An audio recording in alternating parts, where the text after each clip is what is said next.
Hello दोस्तों, welcome in जीवी Sumit academy. आज हम लोग 12th क्लास का एनसीईआरटी और केसी सिन्हा का थ्योरी पढ़ने वाले मैट्रिसेज टॉपिक आव्यू। उसमें से हम लोग अभी जो है प्योरली हिंदी मीडियम वाले विद्यार्थी को क्लास छूट गया था। ऐसे तो पहले पढ़ा दिए थे ऑफलाइन में, लेकिन उसको क्लास नोट से बताएंगे तो आप लोगों को कम समय में से ज़्यादा मटेरियल हम लोग प्रोवाइड कर सकेंगे। क्या कि आप लोग का 12th क्लास का कम समय में ज़्यादा से ज़्यादा हम लोग कंटेंट देंगे ताकि आप लोग सीख सके। चलिए, हम लोग मैट्रिसेज का डिफरेंट टाइप्स ऑफ मैट्रिसेज देख रहे थे। चलिए कंटिन्यू करते हैं। चलिए, हम लोग डिफरेंट टाइप्स का मैट्रिसेज देख रहे थे। हम लोग 12 तक देख लिए थे, स्केलर मैट्रिक्स तक देख लिए थे। आज हम लोग देखने वाले हैं ट्रांसपोज मैट्रिक्स, जिसको हिंदी में क्या बोलते हैं? परिवर्तन आव्यूह। क्या बोलते हैं? परिवर्तन आव्यूह। तो परिवर्तन आव्यूह क्या होता है?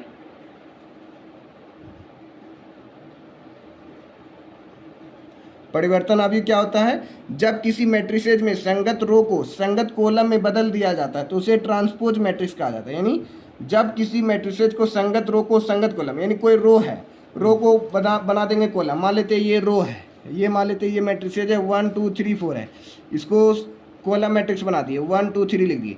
ये हो गया ट्रांसपोज रो। रो को क्या बना दिए? कॉलम बना दिए। तो ये क्या हो गया? ट्रांसपोज मैट्रिक्स हो गया। जब अभी एग्जांपल और लेंगे, जब किसी मैट्रिसेज में संगत रो को संगत कॉलम में बदल दिया जाता है तो इसे क्या बोलते हैं? Transpose matrix. हिंदी में बोलते हैं परिवर्तन आव्यूह। यदि ए कोई मैट्रिक्स हो तो इसे ट्रांसपोज मैट्रिक्स के रूप में ए टी या और ए स्मॉल टी और ए डैश द्वारा डिनोट किया जाता है। तो ए टी लिखना या और ए कैपिटल टी लिख सकते हैं, या तो स्मॉल टी या ए डैश लिख सकते हैं, इसको डिनोट करना है। चलिए, इसको हम लोग बदलते कहते हैं कैसे हैं, पहले उसको देख लीजिए। ये थ्योरी है, उसको बाद में बता देंगे, पहले समझ लीजिएगा तो बन जाएगा। जैसे मान लेते हैं, एक एग्जांपल ले लेते हैं। जैसे 2 3 4 है, 1 5 6 है, इसको ट्रांसपोज करना है। इसका क्या करना है? ये कितना ऑर्डर है देखिए, तो फर्स्ट रो सेकंड कॉलम, यानी 2 रो है। ये पहला रो हो गया, ये दूसरा रो हो गया। कितना रो? पहला रो, दूसरा रो कॉलम 1 2 3 कॉलम हो गया।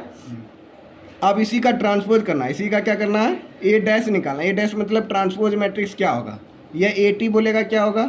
ए टी बोलेगा, या तो इसी का दूसरा नाम है ए स्मॉल टी, या तो इसी को बोलते हैं ए डैश टी। इस सब का वैल्यू क्या होगा? तो कैसे निकालेंगे? ए डैश जनरली रूप से बुक में ए डैश लिखा रहता है।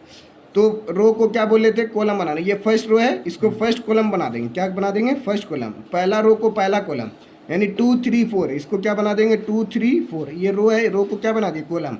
उसी तरह से ये फर्स्ट रो है, सेकंड रो है, सेकंड रो को क्या बना देंगे? कॉलम बना देंगे। 1 5 6। ये क्या हो गया? आंसर हो गया। अब देखना इसमें रो कितना हो गया? 1 2 3, 3 को रो हो गया। कॉलम के हो गया 1 2, ये 3 बाई, यही ट्रांसपोज मैट्रिक्स क्या हो गया? ये ट्रांसपोज मैट्रिक्स हो गया। उसी टाइप से मान लेते हैं 3 बाई 3 ऑर्डर का लेते हैं। बी एक मैट्रिक्स ले लिए 3 बाई 3। चलिए ज़्यादा बड़ा वाला लेते हैं ताकि आपको समझ में आ जाएगा। जैसे 1 2 3 4 ले लेते हैं, 5 6 7 8 0 7 3 1। ये कितना ऑर्डर का मैट्रिक्स है? तो पहला रो, दूसरा रो, तीसरा रो, यानी 3 गो रो हो गया। कॉलम के हो गया 1 रो 2 3 4 कॉलम हो गया, यानी 3 बाई 4 कॉलम हो गया। इसका हमको ट्रांसपोज करना है। बी का ट्रांसपोज करेंगे तो क्या करेंगे? पहला रो को पहला कॉलम बदल देंगे, यानी 1 2 3 4 है, ऐसे करके लाइन दे देना है। पहला रो को पहला कॉलम में बदल देंगे। ये पहला रो है 1 2 3 4। दूसरा रो को क्या करेंगे? दूसरा कॉलम, मतलब 5 6 7 8। फिर ये तीसरा रो, तीसरा कॉलम 0 7 0 1। इस तरह कर दी। आप देखना इसमें रो और कॉलम कितना हो गया? 1 रो 2 रो 3 रो 4 रो हो गया। कॉलम के हो गया 1 2 3 कॉलम हो गया। इसी टाइप से आप दूसरा भी ले सकते हैं। मान लेते हैं, आप इसी में समझाते हैं। जैसे डी एक मैट्रिक्सेज है, डी एक मैट्रिक्स है, ये 3 ऑर्डर का भी ले सकते हैं। ये 1 2 3 है, ये बी कोई मैट्रिक्स है, इसका ट्रांसपोज करेंगे तो बी डैश हो जाएगा। यानी पहला रो क्या हो जाएगा? ये देखिए 1 2 3 है, तो ये पहला 1 2 3 हो गया। दूसरा रो क्या है? 4 5 6 है, तो ये क्या हो गया? 4 5 6 हो गया। 0 8 9 है, तो 0 8 9 हो गया। इसमें 3 कॉलम था, पहला रो, दूसरा रो, तीसरा कॉलम। ये पहला रो, दूसरा रो, तीसरा, 3 रो 3 कॉलम है। यहाँ पे भी क्या है? 3 रो 3 कॉलम है। ये तो इसमें तो दिक्कत ना होगा। 4 ऑर्डर का बता दिए। आप देखिए दूसरा ऑर्डर वाला, मान लेते डी कोई एक मैट्रिक्स है। ये 1 2 3 4 टाइप से दिया हुआ। इसका ऑर्डर कितना है? पहला रो है, पहला रो कॉलम के को 1 2 3 sorry 1 column 2 column 3 column 4 column, 1 by 4 है। इसी का डी डैश बनाएंगे, यानी डी का ट्रांसपोज करेंगे। तो पहला रो क्या होगा? पहला कॉलम, पहला रो 1 2 3 4 हो गया। इसी को कर देंगे इस पर से क्लोज मैट्रिक्स में, तो कितना हो गया, पहला रो, दूसरा रो, तीसरा रो, चौथा रो, यानी 4 कॉलम और ये क्या हो गया, 1 रो, सॉरी 1 कॉलम हो गया। 4 रो हो गया और 1 कॉलम हो गया, तो ये डी डैश हो गया। आप तो उसी तरह बना लेंगे। अब बस बाबू आपको यहाँ पे जो लिखा हुआ है ये हिंदी में लिखा हुआ, ये चीज़ को यहाँ पे क्या लिखा हुआ है हिंदी में, एक बार पढ़ के समझा देते क्या लिखा हुआ। ये नहीं भी लिखेंगे तो काम चल जाएगा, खाली समझना है। यानी रिमार्क में बताया गया कि संगत रो को संगत कॉलम में बदलने का अर्थ है कि पहले रो को पहले कॉलम में बदलना, दूसरे रो को दूसरे कॉलम में, तीसरे रो को तीसरे कॉलम में बदलना। यानी R1 change to C1, R2 change to C2, R3 change to C3, so on. इसी तरह से इसका मतलब चेंज टू है, वही जो अभी हम बता रहे थे। क्या बता रहे थे, ये पहला रो है तो पहला कॉलम में कन्वर्ट कर देना है, दूसरा रो है तो दूसरा कॉलम, दूसरा रो को दूसरा कॉलम में कन्वर्ट कर देंगे। इसका मतलब लिखा हुआ आप समझ में आ गया होगा। अब दूसरा पॉइंट में क्या बोला जा रहा है, जब किसी मैट्रिसेज का ट्रांसपोज निकाला जाता है तो उसे मैट्रिक्स को ऑर्डर बदल दिया जाता है, उसका ऑर्डर बदल देते हैं। जैसे क्या ऑर्डर, यहाँ 2/3 है, इसका ऑर्डर क्या हो गया 3/2 हो गया, तो ऑर्डर क्या कर दिए, बदल दिए। उसी टाइप से केवल स्क्वायर मैट्रिक्स का ऑर्डर नहीं बदलता है, स्क्वायर मैट्रिक्स का ऑर्डर नहीं बदलता। जैसे 3/3 ऑर्डर का मैट्रिक्स लेके यहाँ पे बनाया गया है। जैसे ये बी एक मैट्रिक्स है, कितना ऑर्डर का है 3/3, ये स्क्वायर मैट्रिक्स हो गया, स्क्वायर मैट्रिक्स का नेवर चेंज ऑर्डर, तो ये 3/3 है, तो ये भी क्या हो गया 3/3 ही हो गया, तो ये तो ठीक है। आप देखो रो मैट्रिक्स का ट्रांसपोज कॉलम मैट्रिक्स हो जाता है, रो मैट्रिक्स का जो ट्रांसपोज होता है वो क्या होता है कॉलम मैट्रिक्स। रो मैट्रिक्स क्या है, ये वाला डी जो लिखे हैं ये रो मैट्रिक्स हो, ABC एक मैट्रिक्स है, ये रो मैट्रिक्स होगा, क्योंकि रो में लिखा हुआ है, इसी का डी का ट्रांसपोज कर देंगे तो क्या हो जाएगा, इस हॉरिजॉन्टल में ये क्या हो जाएगा वर्टिकल में, यानी ABC हो गया 3:3:1 हो गया। अब फिर उसके बाद बोला जा रहा है कॉलम मैट्रिक्स का ट्रांसपोज रो मैट्रिक्स होता है, कॉलम मैट्रिक्स का ट्रांसपोज क्या होता है रो मैट्रिक्स होता है। बस इसी तरह से यहाँ पे ट्रांसपोज कर देना है, ई का मतलब ट्रांसपोज करेंगे 1 2 3 है, इसी का ट्रांसपोज कर देंगे, यानी कॉलम मैट्रिक्स है ये क्या हो जाएगा रो मैट्रिक्स ET, मतलब इसी का ट्रांसपोज कर रहे हैं 1 2 3 हो गया। यहाँ तक तो समझने में ना कोई को। चलिए अब हम लोग क्या देखने वाले हैं, सिमेट्रिक मैट्रिक्स। ये एनसीईआरटी का मोस्ट इंपॉर्टेंट टॉपिक है, और मतलब एनसीईआरटी का मोस्ट क्वेश्चन है, और इसे एक क्वेश्चन आपके एग्जाम में रहेगा, BBI भी है। सिमेट्रिक मैट्रिक्स किसको कहते हैं, सममितीय आव्यूह। सममितीय आव्यूह क्या होता है, जब किसी स्क्वायर मैट्रिक्स का ट्रांसपोज ज्ञात किया जाता है लेकिन उसके मान में कोई चेंज नहीं होता है तो उसे सिमेट्रिक मैट्रिक्स कहा जाता है। यानी ट्रांसपोज कर दी, जैसे अभी कोई मैट्रिक्स से हम लोग ट्रांसपोज निकाले, जैसे ये मैट्रिक्स था, ये वाला मैट्रिक्स था, इसका ट्रांसपोज कर दी, इसका वैल्यू में चेंज नहीं होगा तो उसी को बोलते हैं सिमेट्रिक मैट्रिक्स। अभी हम बताते हैं कैसे होगा। यदि ए का कोई स्क्वायर मैट्रिक्स हो तो इस प्रकार A' = A, तो वह मैट्रिक्स सिमेट्रिक मैट्रिक्स कहलाता है। एग्जाम्पल देखिए, एग्जाम्पल ले लेते हैं हम लोग। जैसे एग्जाम्पल लिया गया बुक में, एग्जाम्पल लिया गया, क्या लिया गया है 1 3 3 0 है, इसी को क्या बोला गया सिमेट्रिक मैट्रिक्स किसको बोलते हैं। यानी A' करेंगे तो A का वैल्यू आना चाहिए, A' करेंगे तो क्या होगा A, यानी इसी का ट्रांसपोज करेंगे, क्या करेंगे A का क्या करेंगे ट्रांसपोज में क्या बोले थे, पहला रो पहला कॉलम, पहला रो क्या 1 3, तो पहला रो हो गया पहला कॉलम 1 3, फिर क्या second row second column, second row क्या हो गया सेकंड कॉलम, ये 3 0 है तो ये क्या हो गया 3 0। तो देखो ये 1 3 3 0 आ गया यहाँ पे, यानी A' का मतलब क्या हो गया, इसको ट्रांसपोज करके हम लिखे थे, मतलब पहला रो पहला कॉलम, यानी पहला रो क्या 1 3, यहाँ पे पहला रो 1 3, यहाँ 3 0, तो यहाँ सेकंड रो सेकंड कॉलम हो गया, सेकंड रो क्या 3 0, यहाँ पे 3 0 हो गया। तो देखो तो यही वाला क्वेश्चन ए वाला चीज़ आ गया, क्या आ गया क्वेश्चन ए में 1 3 और यहाँ 3 0, 1 3 यहाँ 3 0, तो यही चीज़ आ गया, मतलब A' हो गया, A' का वैल्यू क्या हो गया A हो गया, A' का वैल्यू A हो गया। इसी को क्या बोलते हैं सिमेट्रिक मैट्रिक्स, इसी को क्या बोलते हैं सिमेट्रिक मैट्रिक्स। अब यहाँ पे बोला जा रहा था हिंदी में, देख लो, टू प्रूव दैट, मैंने साबित करें कि एक मैट्रिक्स है A इतना 1 3 3 0, तो सिमेट्रिक मैट्रिक्स को साबित करना था, इसी तरह कर देना। हिंदी में वही चीज़ होता है, सिमेट्रिक मैट्रिक्स का यहाँ लिख दिए सममितीय आव्यूह, तो इतना तो इंग्लिश चल सकता है। अब देखो to prove that मैट्रिक्सेज A 1 3 5 3 2 4 5 4 0 is a symmetric matrix, इसी का भी क्या करेंगे बन जाएगा आपसे, बना तो विद्यार्थी को दिए, मतलब विद्यार्थी जो है सही बना है, क्या बना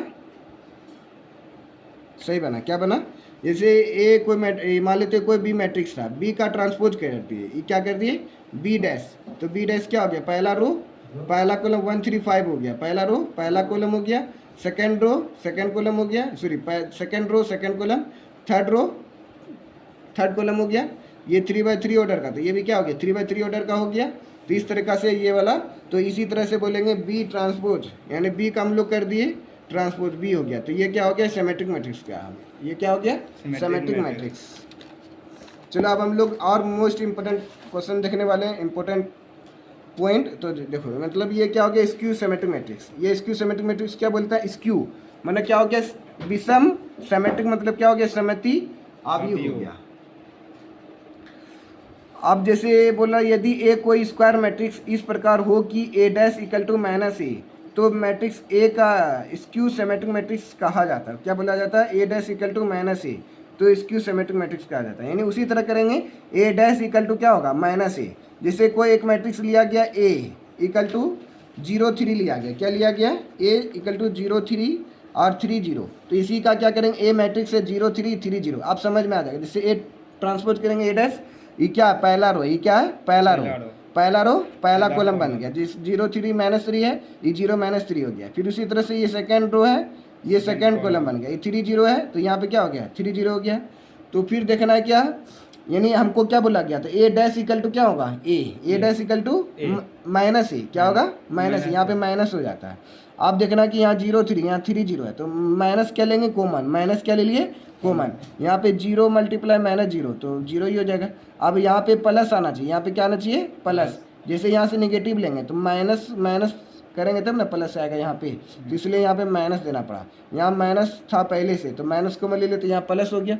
-3 मल्टीप्लाई 3, तो क्या हो गया -3, -0 माइनस मल्टीप्लाई 0, तो 0 हो गया। यानी माइनस मल्टीप्लाई 0 0 हो गया, माइनस माइनस प्लस 3 हो गया, माइनस और माइनस मल्टीप्लाई प्लस -3 हो गया, -0 -0 हो गया। यानी ए डैश इक्वल टू क्या हो गया, ये नेगेटिव हो गया। ये वाला देखो तो 0 -3 3 0, 0 -3 3 0, 0 -3 3 0, ये क्या वैल्यू हो गया, ये ए का वैल्यू हो गया। ये क्या हो गया ए का वैल्यू, तो इसके स्थान पे क्या रख दिए, इतना सा के स्थान पे क्या रख दिए ए डैश, सॉरी ए रख दिए। ए डैश का वैल्यू क्या हो गया -a। Matrix A is skew symmetric matrix.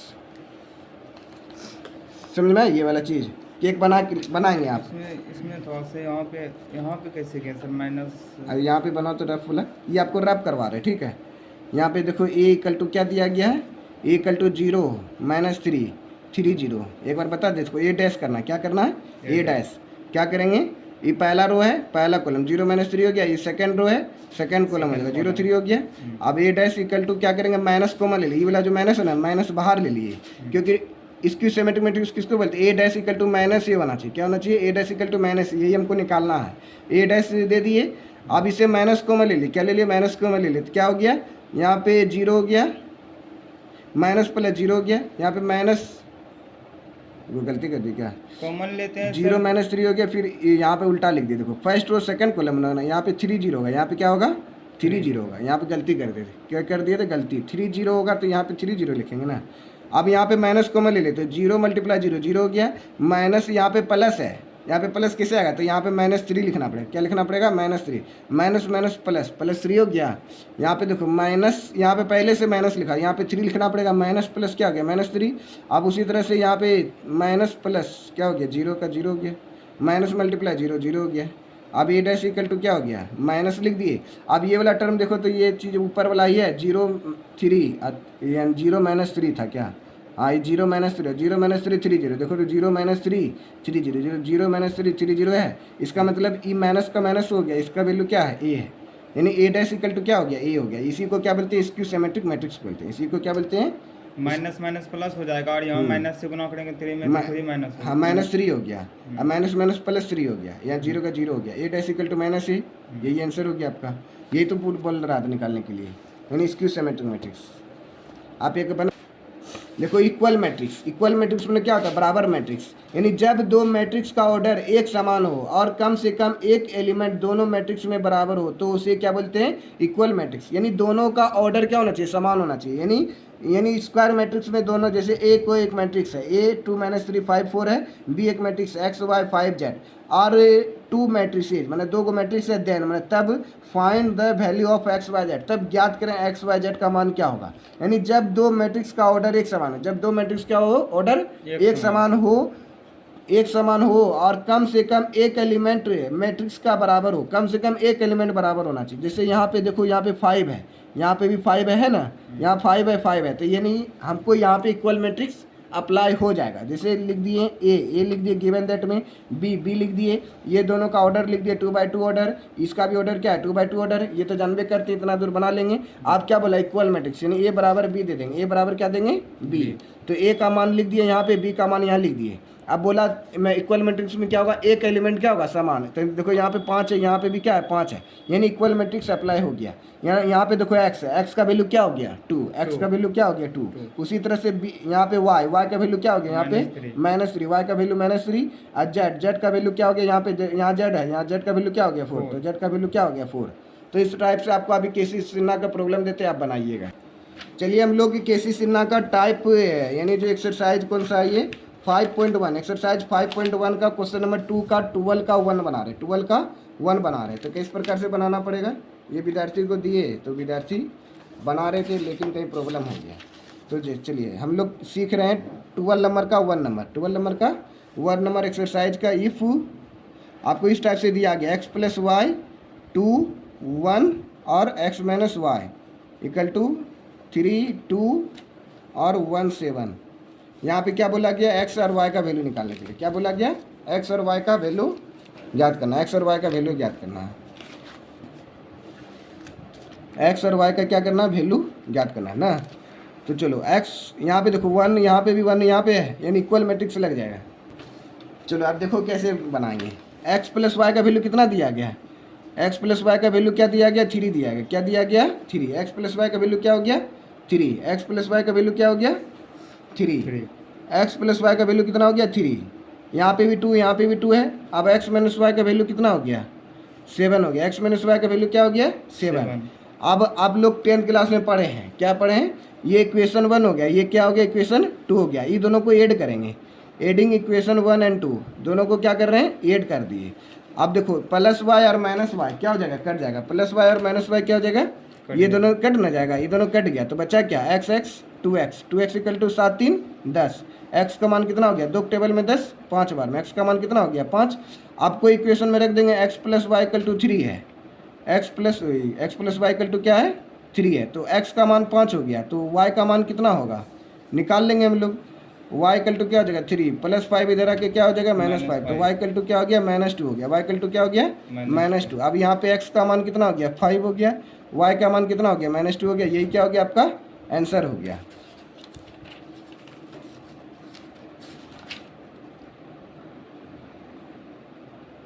देखो आंसर भी बताया जा रहा है, x 12 का 1 5 और -2 है ना, तो इस टाइप से आप बना लेंगे। एक और क्वेश्चन बताते हैं हार्ड टाइप का, ताकि वो वाला क्वेश्चन बता देंगे तो केसी सिन्हा एनसीईआरटी सारा क्वेश्चन मतलब बन जाएगा। तो इसमें नोट्स में बना हुआ वो वाला क्वेश्चन, तो देखते हैं वो वाला बताते हैं, वही चीज़ तो है, ये चीज़ अभी बताएं आपको।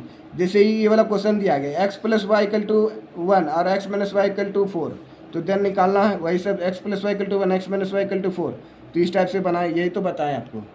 तो यही इसी पैटर्न से बनेगा, क्या बनेगा उसी पैटर्न से बनेगा जो अभी बता दें, बन जाएगा ना ये वाला। चलिए अब हम लोग एडिशन मैट्रिक्स देखेंगे, किस प्रकार से 2 मैट्रिक्स को ऐड करते हैं। एडिशन और सब्ट्रैक्शन ऑफ 2 मैट्रिसेज, 2 अवयवों का जोड़ और घटाव। जब 2 मैट्रिक्स का ऑर्डर एक समान होता है तो उसके संगत पदों का आपस में जोड़ने या घटाने की प्रक्रिया 2 मैट्रिक्स का जोड़ और घटाव एडिशन और सब्ट्रैक्शन ऑफ 2 मैट्रिक्स कहा जाता है। यानी 2 मैट्रिक्स को जोड़ना और घटाना, जोड़ बहुत आसान है बाबू, उसका ऑर्डर क्या होगा बस समान होगा, आप जोड़ते चले जाएंगे, इतना भाषा पढ़ने से फायदा है। यहाँ प्रॉब्लम देख लो, प्रॉब्लम कैसे बनेगा वो भी समझा देंगे पीछे। यानी जैसे एक मैट्रिक्स ये है, बी ये है, सी है, इस सबको जोड़ रहा है, ए लिख दिए, यहाँ पे a + b बोला जाए, क्या बोला R 3 matrices of the find, मतलब इसको ऐड करना, एक बार a + b जो ऐड करना है, एक बार a + 2b ऐड करना है, एक बार 2a - 3b ऐड करना है, एक बार a/2 + c/2 ऐड करना है, इस टाइप से ऐड करते जाना है। तो a + b का मान क्या होगा, a + b लिखना है, तो a के स्थान में क्या लिख दिए 2 3 1 2 लिख दिए, अब b के स्थान में क्या लिख दिए, b के स्थान में क्या दिया -1 2 1 -5 -1 2 और 1 -5 लिख दिए। अब क्या कर देना ऐड करना, तो 2 प्लस माइनस 1, एक बार स्टेप बाय स्टेप बताया गया है, इसमें तो स्टेप बाय स्टेप बना दिया गया। आप शॉर्ट में बनाना चाहते तो बना सकते हैं। देखिए शॉर्ट में कैसे बनाएंगे, क्वेश्चन वहाँ पर लिखा हुआ, कितना लिखेंगे आप, मतलब नोट्स बना लेंगे। 1 नंबर में क्या बोला गया, ए प्लस बी। तो ए का मैट्रिक्स देख लो क्या दिया गया, 2 3, यहाँ पे 2 3 है और यहाँ पे 1 2 है, 1 2, फिर प्लस बी का मान कितना दिया गया है, -1 और ये 2, फिर ये क्या 1 और -5। इसको सॉल्व कर देंगे। चलो यहीं पे सॉल्व कर देते हैं। 2 में 1 जाएगा तो 1 बचेगा, इतना तो कर सकते हैं ना। आप साथ में इस टाइप से भी कर सकते हैं, 2 - 1, ये 2 प्लस माइनस, ये बहुत लंबा मेथड बना दिया है, तो उतना बनाते रहेंगे तो समय ये खत्म हो जाएगा। क्योंकि मैथ में क्या होता है, कम समय में ज़्यादा क्वेश्चन बनाना पड़ता है और टाइम ही समाप्त हो जाएगा तो सब सवाल भी सॉल्व नहीं कर पाएंगे। 2 - 1 तो क्या हो गया 1, 3 और 2 कितना हो गया 5, यहाँ क्या होगा 5, फिर ऐसे करके दे दिए। 1 और 1 कितना हो गया 2 हो गया, और 2 और -5 कितना हो गया, ये -5 है, -3 हो गया, क्या हो गया -3। ये 2/2 ऑर्डर का है तो ठीक है। आप क्या बोला गया सेकेंड नंबर में, a + 2b बोला जा रहा है। क्या बोला जा रहा है, a + 2b, यानी a तो लिखना आपको, a क्या कर देना है, लिख देना है। a का मान कितना हो गया 2 3 और 1 2। आप b वाला में क्या करेंगे, 2 से मल्टीप्लाई कर देंगे, b का मान यही ना है, तो शॉर्ट में हम बना दें कि प्रोसेस से बना दें, जैसे ऐसे लिख देते, एगो बनाते हैं, -1 2 1 और -5 हो गया। तो फिर क्या करेंगे, a का मान लिख देंगे 2 3 1 2 लिख दिए 2। अब यहाँ पे क्या करेंगे, ब्रैकेट दे देंगे, 2 गुना -1 क्या हो गया -2, 2 गुना -1 क्या हो गया -2, और 2 गुना 2 कितना हो गया 4 हो गया, और 2 गुना 1 क्या हो गया 2 हो गया, 2 गुना -5 2 जा 10 हो गया, -5 2 जा क्या हो गया 10। आप दोनों को ऐड कर देंगे, 2 और -2 क्या हो गया 0, 2 - 2 क्या हो गया 0, 3 और 4 कितना हो गया 7, 3 और 4 कितना हो गया 7, 1 और 2 कितना हो गया 3, 3 और -10 कितना हो गया -8। तो ये आपका क्या हो गया आंसर हो गया। 3 नंबर में देखिए क्या बोला जा रहा है, 2a - 3b क्या होगा, बनाइए तो। चलिए अब हम लोग डिवाइड वाला मैट्रिसेस देखते हैं। जैसे a/2 अब हमको निकालना क्या, a/2 + c/2, तो कुछ नहीं करना, a मैट्रिक्स क्या दिया गया देखो तो 2 3 1 और 2 दिया गया, ये क्वेश्चन हम लिख रहे हैं। और c का मान क्या दिया गया है 1 0 0 1, यहाँ पे क्वेश्चन में दिया होता है ना, c का मान कितना है 1 0 0 1, वही लिख दिए क्वेश्चन में। क्वेश्चन में क्या बोला 2 से डिवाइड करने, तो 2 से डिवाइड कर देंगे, यहाँ पे भी 2 से डिवाइड कर देंगे, 2 से डिवाइड करेंगे 2 में क्या हो जाएगा 1, 2 से डिवाइड करेंगे 3 में तो क्या हो जाएगा 3/2 हो जाएगा, ठीक है। और 1 को 2 से डिवाइड करेंगे तो 1/2 हो जाएगा, 2 को 2 में डिवाइड करेंगे तो क्या होगा 1 होगा, प्लस दे दिए। और 1 को डिवाइड करेंगे 2 के साथ तो 1/2 हो जाएगा, 2 को डिवाइड करेंगे 0 तो 0 हो जाएगा, 0 को डिवाइड करेंगे 2 से तो 0 हो गया, 1 को डिवाइड करेंगे 1/2 हो गया। आप सबको क्या कर देंगे ऐड कर देंगे, सबको क्या कर देंगे ऐड कर दो। अब 1 + 1/2 क्या होता है, 1 + 1/2 कर देना है, ये 3/2 + 0, ये क्या हो गया 1/2 + 0, ये क्या हो गया 1 + 1/2 1 + 1/2। इसको फास्ट करने के लिए भी बता देंगे, देखिए 2 एकम 2 1 3 3/2 3/2, ये क्या हो गया 1/2, ये क्या हो गया 2 एकम 2 1 3 3/2। आपको ये समझ में ना आया, इसके नीचे 1 कैसे लिख दिए, 2 एकम 2 2 हो गया, ये तो बच्चा वाला है, 1 से भाग देंगे 2 एकम 2 हो गया, 2 से भाग देंगे 2 1 हो गया, 1 गुना 1 1 हो गया, 3/2 हो गया, ये तो जान भी करते होंगे। नहीं तो जल्दी से बनाना चाहते हो कैसे करना, 2 एकम 2 क्या हो गया 2, इसके नीचे कुछ नहीं तो 1, 1 एकम 1, ये दोनों के बीच में क्या सिंबल है प्लस का, 2 1 3/2, तो डायरेक्ट यहाँ पे लिख सकते हैं ऐसे। ये समझ में आ गया। चलिए अब क्या करना है, जैसे आप क्वेश्चन नंबर 2 लिया गया, क्वेश्चन नंबर 2 में क्या बोला जा रहा है, यहाँ पे 1 है, यहाँ पे 2 दिया। इफ a एक मैट्रिक्स है इस टाइप से, देन फाइंड 3a, 3 से गुना करना है सब में, तो ये तो बिल्कुल आसान है, ये क्या है बिल्कुल आसान है, कुछ नहीं करना। 3 गुना 1 कितना हो गया 3, 3 गुना 2 कितना हो गया 6, 3 गुना 3 कितना हो गया 9, 3 गुना -1 -3, 3 गुना 2 6 हो गया, 3 गुना 1 3 हो गया, 3 गुना 0 0, 3 गुना 0 0, 3 गुना 2 6, यहाँ पे प्रोसेस लिखा हुआ है कि बाबू जल्दी से खत्म न करना, इसलिए फास्ट से बता रहे। जैसे देखिए ये 3 नंबर, ये केसी सिन्हा का प्रॉब्लम है और एनसीईआरटी में भी दिया हुआ है, ठीक है। तो जैसे a = क्या दिया, a² + b², a² + c², फिर b² + c², b² + a²। अब b का मान क्या दिया गया है 2ab - 2ac और 2bc और -2bd। तो हमको निकालना find that a plus b निकालना है। क्या निकालना है? ए प्लस बी निकालना है। कुछ नहीं करना है, ए का मान ये हो गया, बी का मान ये हो गया, ए प्लस बी दोनों को ऐड करना है। तो ए का मान ये हो गया, बी का मान ये हो गया, लिख दिए। अब ए प्लस बी लिख देंगे। यहाँ पे पहले से लिखा हुआ ए स्क्वायर बी स्क्वायर, ए स्क्वायर बी स्क्वायर। अब बी में क्या दिया? 2ab, तो 2ab लिख दिए। फिर यहाँ पे देखो बी में फिर ये वाला इसको इसके साथ जोड़ना है, ठीक है। फिर इसको इसके साथ जोड़ेंगे, यानी ए स्क्वायर प्लस सी स्क्वायर दे दिए। अब यहाँ पे क्या हुआ? -2ac, तो -2ac दे दिए। यहाँ पे देखो इसमें बी स्क्वायर सी स्क्वायर दिया, यहाँ पे क्या दिया हुआ? बी स्क्वायर सी स्क्वायर। उसी तरह यहाँ बी स्क्वायर सी स्क्वायर दे दिए। अब यहाँ पे क्या हुआ? 2bc है, यहाँ पे क्या है? 2bc, यहाँ पे 2bc लिख दिए। अब यहाँ पे क्या दिया? बी स्क्वायर प्लस ए स्क्वायर, यहाँ बी स्क्वायर प्लस ए स्क्वायर दे दिए। यहाँ पे क्या है? -2bd, यहाँ पे -2bd लिख दिए। यहाँ तक ठीक है? इसका पहला टर्म इसके पहले टर्म के साथ जाएगा, ठीक है। इसका पहला टर्म इसके पहले टर्म के साथ, तो ए स्क्वायर प्लस बी स्क्वायर, और यहाँ क्या? 2ab लिख दिए। अब इसका पहला इसका सेकंड टर्म और इसका सेकंड टर्म, तो ये सेकंड टर्म ये सेकंड टर्म। फिर ये वाला जो बिंदा दे दिए 3 बिंदा, तो ये 3 बिंदा वाला चले जाएगा यहाँ पे। फिर यहाँ तो समझ में आ गया होगा। अब फार्मूला है, ये 10th में पढ़े होंगे। A square plus B square plus 2ab क्या होता है फार्मूला? ए प्लस बी का होल स्क्वायर। अब A square plus C square -2ac, इसका फार्मूला क्या होता है? ए माइनस सी का होल स्क्वायर। फिर यहाँ बी स्क्वायर प्लस सी स्क्वायर प्लस 2bc, इसका फार्मूला क्या होता है? बी प्लस सी का होल स्क्वायर। उसी तरह से यहाँ पे बोला बी स्क्वायर प्लस ए स्क्वायर -2bc 2bd, क्या बोला? बी स्क्वायर प्लस ए स्क्वायर -2bd का फार्मूला क्या होता है? बी माइनस डी का होल स्क्वायर। यहाँ तो ए नहीं है ना, है यहाँ पे क्या है? बी है, और यहाँ पे डी होगा क्या? ना ये तो ठीक है। बी स्क्वायर प्लस, कुछ गलती हो गई, बी स्क्वायर प्लस ए स्क्वायर, यहाँ पे -2bd दिया है। बी स्क्वायर प्लस, यहाँ पे डी होना चाहिए, तब बी स्क्वायर प्लस ए स्क्वायर कर देते हैं। यहाँ पे क्वेश्चन में मिस्टेक था, यहाँ गलती से विद्यार्थी लिख दिया होगा, यहाँ b square plus d square होगा, यहाँ पे क्या होगा? डी स्क्वायर, तब फार्मूला एडजस्ट होगा। B square plus d square, यहाँ पे -2bd, यहाँ पे भी जो है डी स्क्वायर होगा, यहाँ पे भी डी स्क्वायर होगा, और यहाँ पे भी आपका डी स्क्वायर होगा, और यहाँ पे बी माइनस डी का whole square. B square plus d square -2bd, तो क्या हो गया? बी माइनस डी का होल स्क्वायर। यहाँ तक बन गया आपका। अब कल से आगे हम लोग थ्योरी पढ़ेंगे। तो आज बार इतना ही। चलिए बच्चों, तो आज हम लोग 12th क्लास का यहाँ तक पढ़ लिया। आज कल हम लोग एनसीईआरटी का सोल्यूशन देखेंगे, और उससे रिलेटेड प्रॉब्लम जो होगा थ्योरी से साथ, थ्योरी पहले कंप्लीट करके एनसीईआरटी का एक्सरसाइज स्टार्ट करेंगे और केसी सिन्हा का। तो फिर हम लोग मिलते हैं नेक्स्ट वीडियो में। जय हिंद, जय भारत, थैंक यू।